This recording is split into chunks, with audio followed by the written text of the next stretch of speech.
Hey, it's Matt, your average gamer, and for this one, we're going to be doing a Sacred Blade build. This is a really fun one. I mixed it up, did a little bit of a paladin theme here, but we're just going to run with this. This is going to be a really fun build and something that you can definitely use for Sacred Blade in the sense of pure holy damage. Faith build, again, we've been doing Faith all week. This one should be another good one. Now, the Sacred Blade Ash of War you can actually get by the Third Church of Marika, and it's something you can grab very, very early in the game. It's actually going to be one of the first Ashes of War that you run into. And then we chose to use the Stone Club here because it has fantastic split scaling. For the weight, it does a fairly good amount of damage, and then since the patch before this one, they buffed two-handing posture damage on regular hammers. This one hits really hard, and then you get that posture damage with a ton of holy damage too. It adds up to a very powerful build. Now, Sacred Blade is really interesting because of the fact that you get a medium amount of range as far as the blade itself, but it also buffs the weapon with, I think it's either 85 or 90 holy damage as well. So we have a really good weapon with split damage to begin with. We're going to get fantastic AR with that additional buff. And then the ranged blade is really good on this too. Sacred Blade is something that's incredibly powerful for a lot of the bosses in the game. As long as they're not wholly resistant, this is something that can do a lot of damage to the majority of bosses. And I know most of the bosses are wholly resistant, but what I mean by that is the ones that are 80%, which is really just Malekith, Radagon, and Elden Beast. Everybody else you should be able to handle very easily with a build like this, especially if you're using something like the Stone Club for those posture breaks as well, to get in those additional posture breaks on top of the damage, and then be able to use that awesome blade for even more damage too. Everything does combine together to make a really fantastic build. Sacred Blade is a really enjoyable one to use too, and it's also something that you can get very early in the game, as I mentioned before. So if you're new, be sure to pick this one up. This is an Ash of War, like I said, by the Third Church of Marika that you can get extremely early, and it can make your weapon very, very powerful, especially the early game bosses. The resistances aren't going to be too bad against Holy. You're going to do a fairly good amount of damage to them. It's definitely worth picking up. Also, I wanted to mention real quick, if you're not on the Discord, definitely be sure to join the Discord. It's an awesome growing community with a whole bunch of people on it now, and it's been fantastic. Everybody's been so nice. It's been a fantastic community in general, just growing that, and then seeing the almost 400 people that are in it now. It's pretty incredible. And be sure to sub too. You're not going to want to miss out on the content on this channel. Let's get back to Sacred Blade. So when you use Sacred Blade on the Stone Club, you'll actually get really good base split damage, as I mentioned before. It scales with a B in your Faith stat, so you're going to go high in Faith. Faith is going to be the main thing that you're going to invest in here, as with a lot of the builds that I've done this week, because I've been doing Faith all week and plan to finish the week with Faith.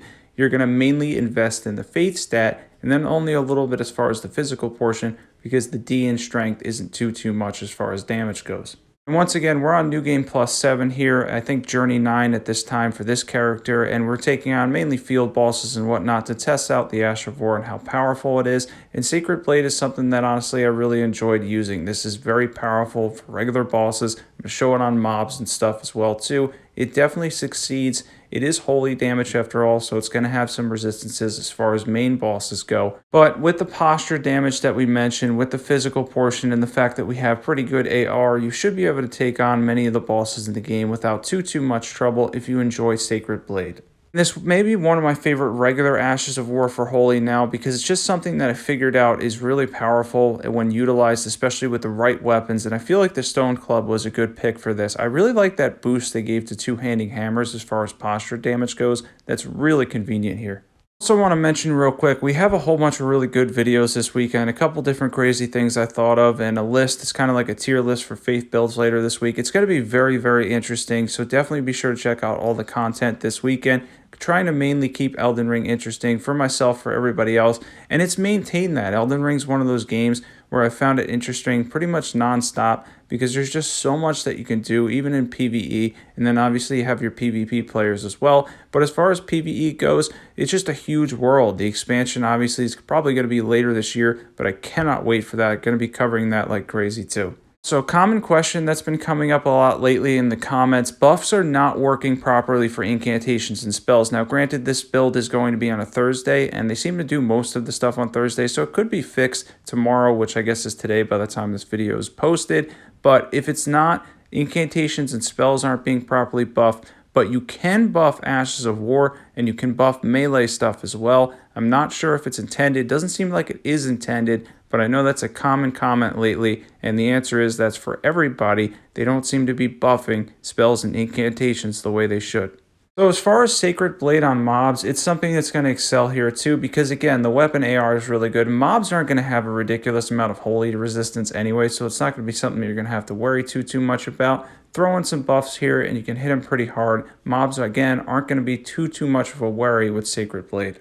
By the way, I mentioned this earlier, but if you're wondering if you're like, Matt, why did you pick the stone club out of all things, especially if you're going for like a paladin type look and theme? Well, it's just the split damage on this. This weapon has very good scaling when it comes to split damage, and then the weight itself is reasonable, and then the two-handing posture hammers, it just all came together where I was like, well, this is really powerful for this. Yeah, there's colossal weapons, there's bigger weapons you can use Sacred Blade on to probably get more AR out of, but for posture damage and for the amount of weight we're getting, the damage that we're getting is really impressive. This is a good combination. Let's get into equipment.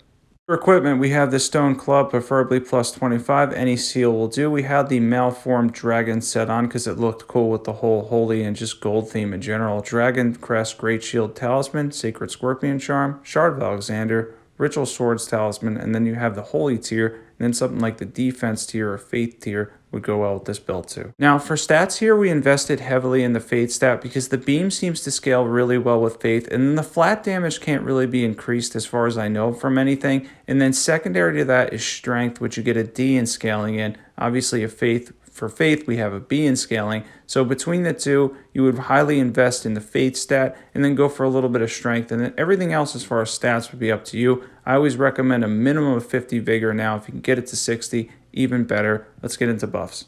So as far as buffs for this build, it's nothing too crazy. We're going to be using Golden Vow, and then you can throw in Blessings Boon. These are a lot of buffs that I use in a lot of my videos because they do stack and they go well together. So as I mentioned, Golden Vow, Blessings Boon for a little bit of extra HP goes really well with the Ritual Swords Talisman. And then the Howl Shabriri will generically boost that weapon art by 25%, so that's a bonus too. And then we get a beam, and then we get the flat holy damage added on to the weapon, making a powerful stone club.